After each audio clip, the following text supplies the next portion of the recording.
네, 반갑습니다. 오늘은 요한계시록 36번째 시간으로 일곱 나팔들에 대해서 우리 공부하도록 하겠습니다. 말씀은 계시록 8장 5절에서 11절 말씀을 우리가 공부하도록 하겠습니다. 계시록 8장 5절에서 11절 말씀입니다. 그럼 먼저 계시록 8장 5절 말씀 들어가겠습니다. 그리고 나서 그 천사가 향로를 가져간 뒤에 그것을 제단에 불로 채웠고 그것을 땅에 던졌더라. 그러자 음성들과 천둥들과 번개들과 한 지진이 있었더라. 이렇게 말씀하셨습니다. 여기서 지금 성도들의 기도와 함께 향이 하늘로 올라가자 지금 일곱 천사가 아닌 다른 천사, 그 천사 하나가 이 향로를 취해서 그것을 제단의 불로 가득 채웠다고 기록하고 있습니다. 그것들을 제단의 불로 채웠고 그것을 땅에 던졌더라. 자, 불을 땅에 던졌습니다. 이는요, 에스겔 10장에서도 이 보호자를 둘러싼 그 그룹이죠. 그룹 사이에서 불이 나오는데 그것은 바로 심판을 의미하는 거거든요. 한번 에스겔 10장으로 가보겠습니다. 에스겔 10장 6절입니다.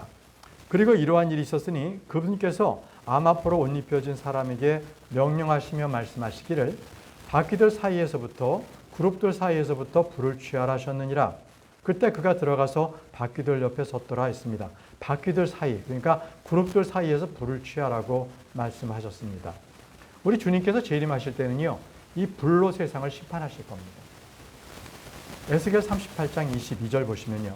그리고 내가 역병과 피로 그를 대적하여 변론하겠노라. 그리고 내가 그와 그의 부대들과 그의 곁에 있는 많은 백성들 위에 침수시키는 비와 커다란 우박 덩어리들과 불과 유황을 비처럼 내리라. 주님께서 이 땅 오실 때 불과 유황을 비처럼 내린다고 말씀을 하셨습니다. 또 주님께서는 이스라엘을요, 죄로 심판하실 때, 그 죄를 심판하실 때는 불로 심판하십니다. 호세아 8장 14절 말씀입니다. 이는 이스라엘이 그를 만든 일을 잊어버리고 신전들을 짓기 때문이라. 그리하여 유다는 방비가 강화된 도시들을 크게 늘렸으나 내가 그 도시들에 불을 보내겠으니 라고 했습니다. 내가 그 도시들에 불을 보내겠으니 그것이 그곳의 궁전들을 집어삼키리라고 했습니다. 네, 주님께서는 심판하실 때 불을 내리십니다. 자, 성경에서는 바로 그 불이 하나님의 심판임을 말씀하고 있습니다. 신명기 32장 22절입니다. 이는 나의 분노 속에서 불이 타올랐으니 가장 낮은 지옥까지 태울 것이요 땅을 그녀의 소산과 함께 살릴 것이요 산들의 기초들에도 불을 놓을 것이라 라고 하셨습니다. 나의 분노 속에 불이 타오른다는 것이죠. 그러면서 온 땅을 태웁니다. 산도 태우고요. 자, 그래서 한 천사가, 그 천사가 불을 땅에 던진다는 것은 심판을 말씀하고 있는 겁니다. 자, 이 심판은요, 바로 그 이전에 계시록 6장에서 순교당한 성도들의 그 심판받 곡수에 대한 그 간구, 그 기도에 대한 응답인 것이죠. 계시록 6장 10절 보시면요, 순교당한 성도들이 이렇게 기도하고 있습니다. 그리고 그들이 큰 목소리로 외치며 말씀드리기를 오 거룩하신 진실하신 주여, 얼마나 오랫동안 당신께서는 지상에서 거하시는 자들을 심판하지 아니하시고 우리의 피의 복수를 하지 아니하시리까 하였더라. 자, 지금 이 기도에도 그들은 기다렸어야 돼요. 왜냐하면 주님께서 분명히 그들의 형제들까지 또 그들이 당한 것처럼 동일하게 죽임을 당해서 그 수가 채워질 때까지 기다리라고 하셨거든요. 그 다음 절 보십시오. 계시록 6장 11절에 그러자 흰 예복들이 그들 각자에게 주어졌더라. 그리고 그들의 동료 종들과 그들의 형제들까지도 그들이 당한 것처럼 죽임을 당하여 그 수가 채워질 때까지라고 하셨습니다. 그 수가 채워질 때까지 그들이 잠시 동안 더 쉬어야 한다는 말씀이 주어졌더라. 예, 순교당한 혼들이 제단에 있는데 그들은요, 죽어서 어떤 다른 일들을 하는 것이 아니라 쉼을 갖고 있는 겁니다. 그리고 그들의 순교자의 수가 채워질 때까지 그들에 대한 기도는 일단 기다려야 했습니다. 본문 말씀으로 돌아가서 계시록 8장 6절입니다. 그리고 일곱 나팔들을 지닌 일곱 천사들이 나팔들을 울려고 스스로 예비하였더라. 자, 이제 일곱 천사들이요, 일곱 나팔을 들고 이제 하나하나 이제 불려고 준비를 하고 있습니다. 근데 여기에서요, 우리가 한번 이미 살펴봤지만 계시록 5장에서 7절까지는 이 봉인재앙 아닙니까? 이 봉인 재앙에서는 어린 양께서 그 책을 들고 계속적으로 어린 양의 단어가 끊이지 않게 나와요. 그런데 여기 지금 계시록 8장에서 11장까지 이 나팔 재앙에서는 어린 양이라는 단어가 한 절도 나오지 않습니다. 자, 우리 여기서 지금 일곱 나팔이라고 했잖아요. 일곱이라는 수는 항상 주님께서 넷과 셋으로 나누십니다. 넷과 셋. 여기 보면 일곱 나팔 중에 첫 번째부터 넷째까지는 땅, 바다, 강, 하늘에 쏟아부은 자연재앙을 말씀해요. 자연재앙. 그런데 다섯 번째까지 일곱 재앙, 그 세 재앙은 사람들에게 직접 그 피해를 쏟아붓는 그 무서운 재앙이 쏟아진다는 거죠.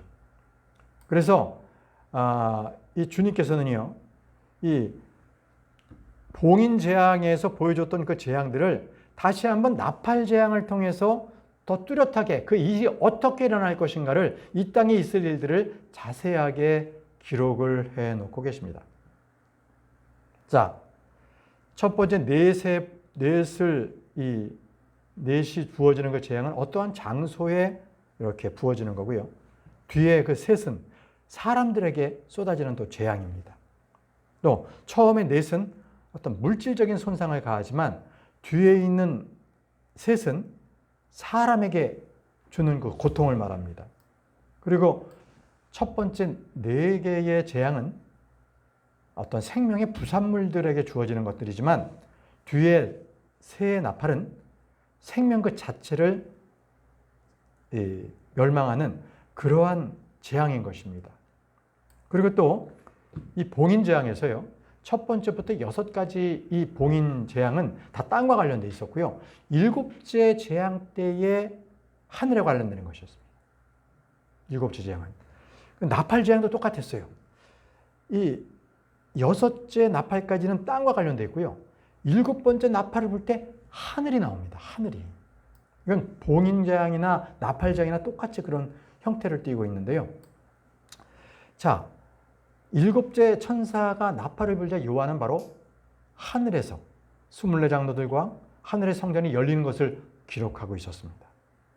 그래서 여기서 이제 우리가 알 수 있는 것은 이 봉인, 일곱 번째 봉인과 그리고 이 일곱 번째 나팔은 같은 때를 조망하고 있는 거예요. 그래서 그때가 다 마지막 때거든요. 그 마지막 때의 말씀들을 한번 일곱째 봉인, 일곱째 나팔을 두 구절을 보고서 한번 비슷한 것을 한번 보겠습니다. 계시록 8장 5절은 일곱째 봉인이고요. 계시록 11장 19절은 일곱째 나팔입니다. 먼저 계시록 8장 5절. 그리고 나서 그 천사가 향로를 가져간 뒤에 그것을 제단의 불로 채웠고 그것을 땅에 던졌더라. 그러자 음성들과 천둥들과 번개들과 한 지진이 있었더라. 이렇게 기록되어 있고요. 계시록 11장 19절은 나팔, 일곱 번째 나팔인데요. 그러자 하나님의 성전이 하늘에서 열렸고 그분의 성전 안에서 그분의 유언 언약의 궤가 보였더라. 그리고 번개들과 음성들과 천둥들과 한 지진과 거대한 우박이 있었더라라고 이렇게 말씀합니다.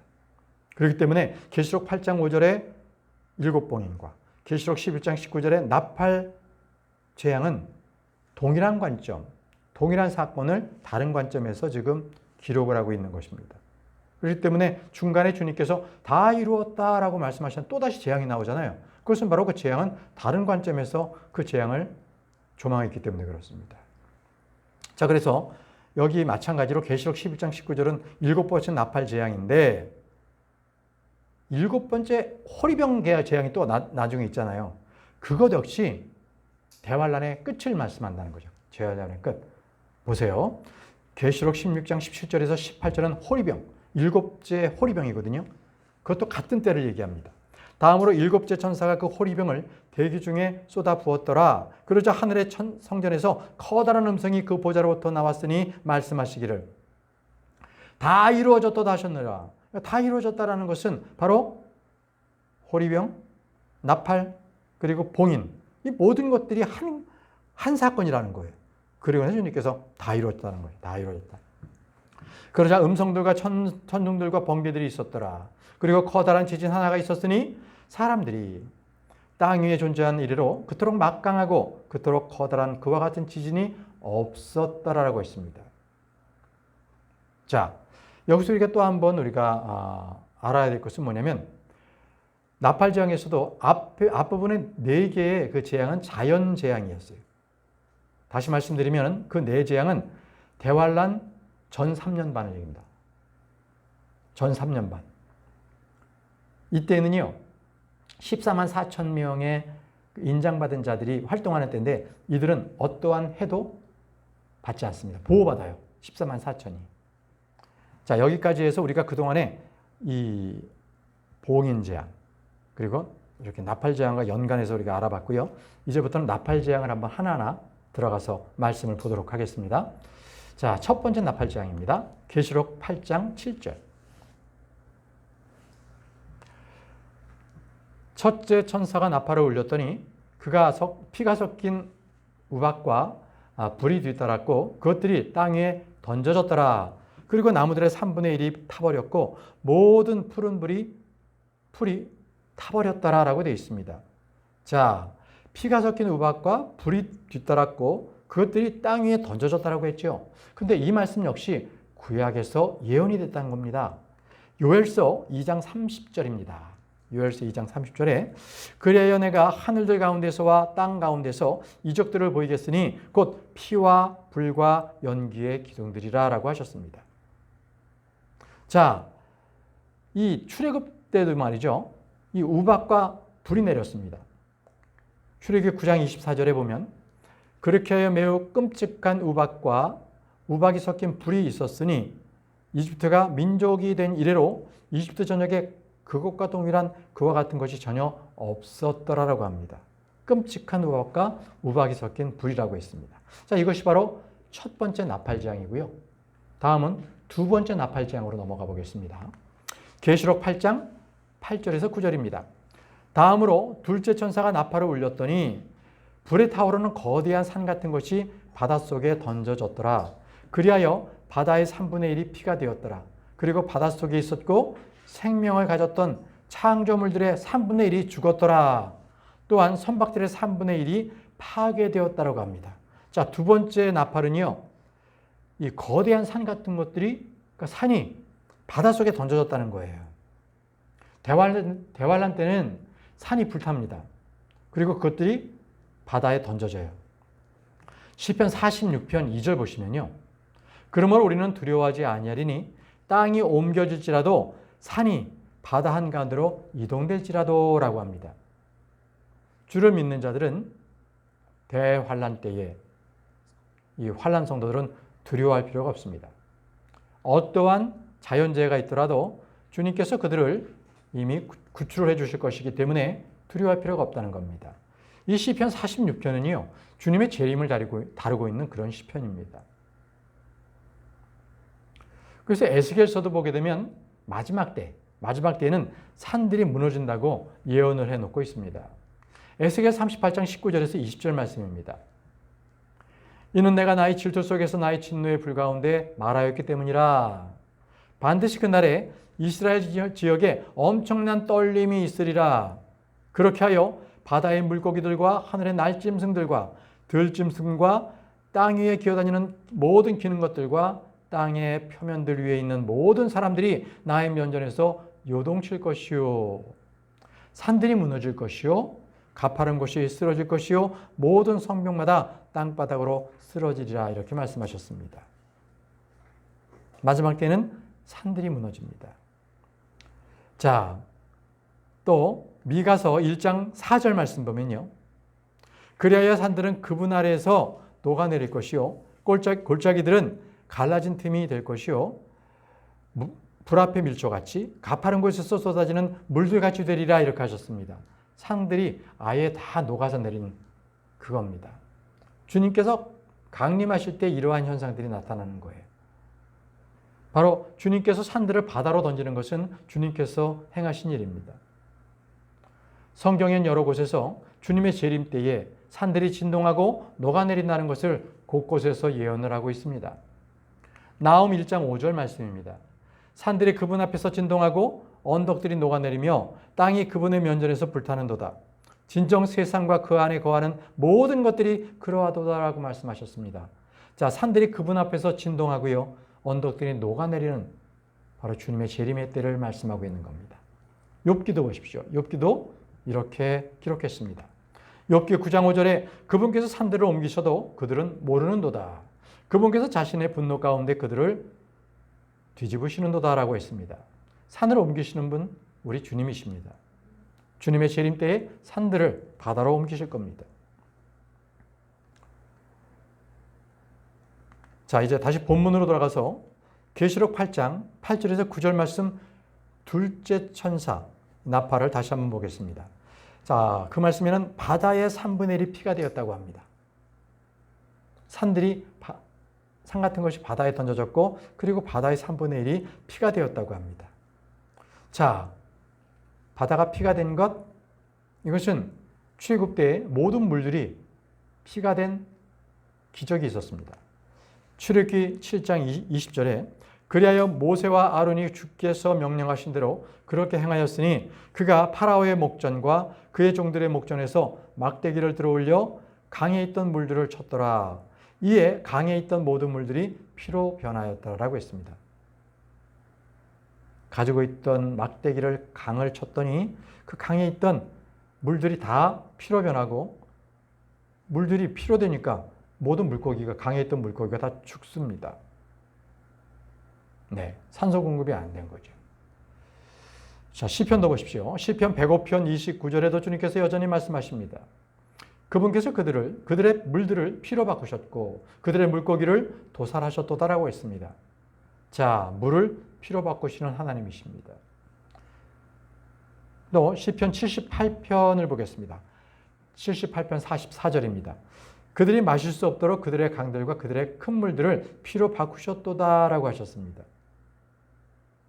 강들과 큰 물을 피로 바꾸셨도다. 자, 이제 이 지구의 3분의 2는 바다로 되어 있습니다. 그런데 그 바다의 3분의 1이 피가 되었다고 하죠. 그러면서 바다의 물고기 3분의 1은 죽습니다. 배들 역시 3분의 1이 파괴가 됐죠. 자, 이 정도의 상태를 말한다면 무역업을 하는 사람들이나 그리고 또 배를 운영하는 그러한 회사들은 완전히 망한 거죠. 그리고 이게 우리나라처럼 수출을 통해서 먹고 사는 나라는 완전히 이제 그 수출을 못하기 때문에 그런 나라들은 다 망하게 되는 거죠.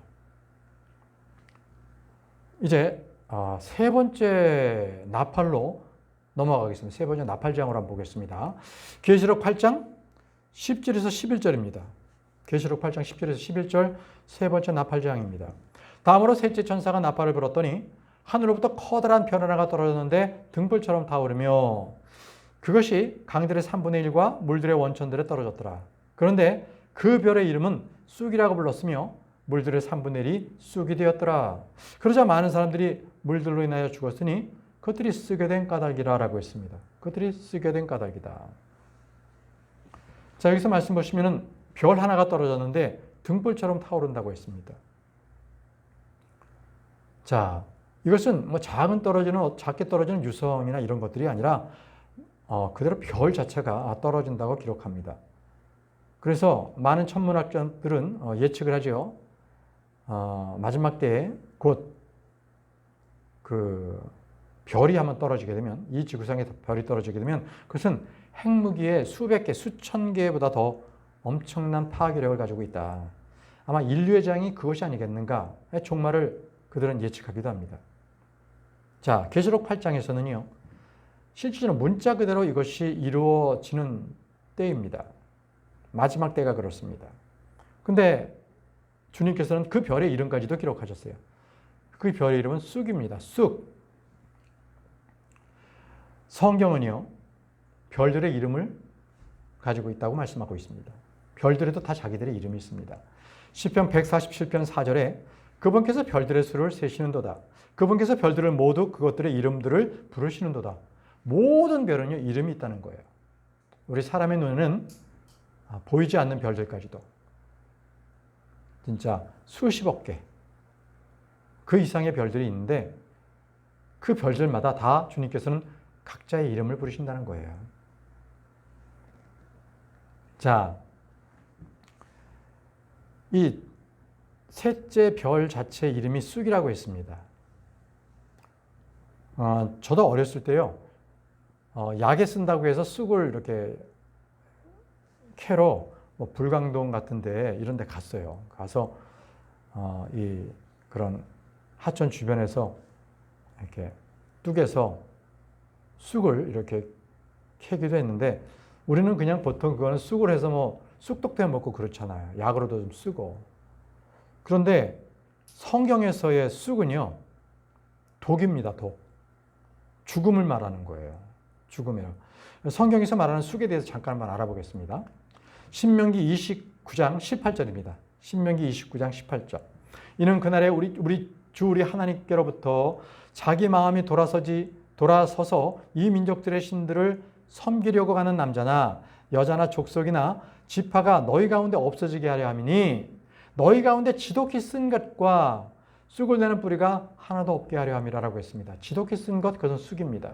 그런 뿌리들이 하나도 없게끔 너희들을 먹을 거를 줄 수 있도록 그렇게 하겠다고, 베풀겠다고 주님께서 말씀하셨어요. 자, 잠언에도요, 한 여성을 얘기하는데, 그러나 그녀의 끝은 쑥같이 쓰고라고 했습니다. 쑥같이 쓰다는 거예요. 양날검같이 날카롭다고 합니다. 여기서 이 그녀는요, 우상 숭배를 가져오는 바로 타국 여인이에요. 하나님께서 저주하는 여인입니다. 그런데 그녀의 끝이 쑥같이 쓰다는 것은 이스라엘 백성들에게 우방신을 소개하고 가지고 와서 소개하고 바로 그들이 심판을 받게 하는, 바로 쑥같이 쓴 독약을 주는 그런 여인이라는 거죠. 예레미야 9장 15절도 보시죠. 예레미야 9장 15절. 그러므로 만군의 주 이스라엘의 하나님이 이같이 말하노라. 보라, 내가 그들 곧 이 백성을 쑥으로 먹이고 그들에게 쓸개즙을 탄 물을 마시도록 주겠노라. 쑥과 쓸개즙 다 쓴 겁니다. 써서 마시지 못하는 거예요. 이 백성에게 쑥으로 먹이고라는 것은 사약을 사약, 심판을 내리겠다는 것입니다. 그들에게 쑥을 먹이겠다는 것은 그들을 죽이겠다는 거예요. 바로 심판으로 죽이겠다는 말씀하고 똑같습니다. 자, 다음 아모스로 넘어가겠습니다. 아모스 5장 7절. 공의를 쑥으로 바꾸고 공의로운 것을 쑥, 아주 죽음으로 바뀐다는 거예요. 공의를 죽음으로. 의를 땅 가운데 걷어치는 너희여라고 하면서 이스라엘 백성들을 주님께서 그들에게 멸망을 선포하시는 거죠. 자, 다시 계시록으로 이제 넘어가서 본문 말씀 보겠습니다. 계시록 8장 11절 다시 본문 말씀입니다. 그러자 많은 사람들이 물들로 인하여 죽었으니 그것들이 쓰게 된 까닭이라. 자, 그 물을 마시면 죽습니다. 쓰게 된 까닭입니다. 사람들은요, 먹는 것보다 마시는 게 일단 우선이어야 돼요. 목마르면 사람들 못 삽니다. 배고픈 것보다 먼저 목마른 게 먼저 죽습니다. 여러분, 마라의 쓴물 한번 보시죠. 마라의 쓴물. 출애굽기 15장 23절에 마라의 물. 이웃과 그들이 마라에 이르렀을 때 그들이 마라의 물들을 마실 수 없었으니 그것들이 썼기 때문이라. 그러므로 그것의 이름이 마라라 불렀더라. 마라의 그 물이 너무 썼어요. 식수가 될 수 없었던 것이죠. 그래서 그들은 이것을 마시면 죽게 되니까 그 갈증을 호소했던 것입니다. 이때 모세가 어떻게 이 문제를 해결했습니까? 주님께서 모세에게 한 나무를 가르쳤어요. 그 나무를 물에 던지라고 하셨죠. 그래서 그 나무를 그 물에 던지자 그 쓴 물이 단물이 된 거예요. 그래서 이 나무가 바로 예수 그리스도의 십자가를 예표합니다. 예수 그리스도의 십자가를 예표하는 것입니다. 이 말은 이스라엘 백성은요, 예수 그리스도를 믿기 이전에 그들에겐 생명이 없다는 것입니다. 자, 이제 말씀을 정리하겠습니다. 대환란 성도들은요, 이러한 쑥과 같은 쓴 물, 이러한 물들이라도 대환란 성도들은 보호를 받습니다. 그들은 이런 것을 먹더라도 해를 당하지 않는다는 것입니다. 마가복음 16장 17에서 18절입니다. 그리고 이 표적들이 믿는 자들에게 따르리니 내 이름으로 그들은 마귀를 쫓아낼 것이요 그들은 새 방언들로 말할 것이라. 그들은 뱀을 집어 올릴 것이요 그들이 어떤 치명적인 것을 마실지라도 그것은 그들을 상하게 하지 않을 것이요. 이것은 물론 사도들에게 주신 표적이에요.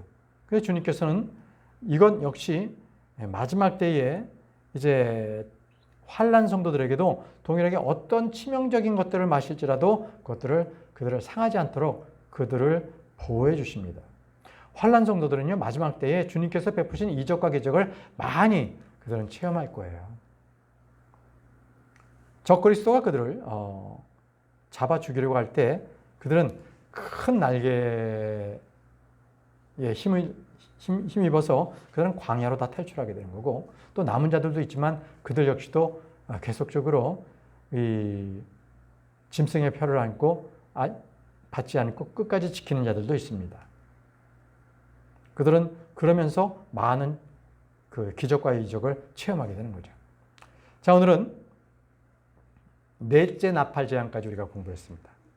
다음 시간에는 셋째 나팔까지 했고, 다음 시간에는 넷째 나팔 재앙부터 공부를 시작하겠습니다.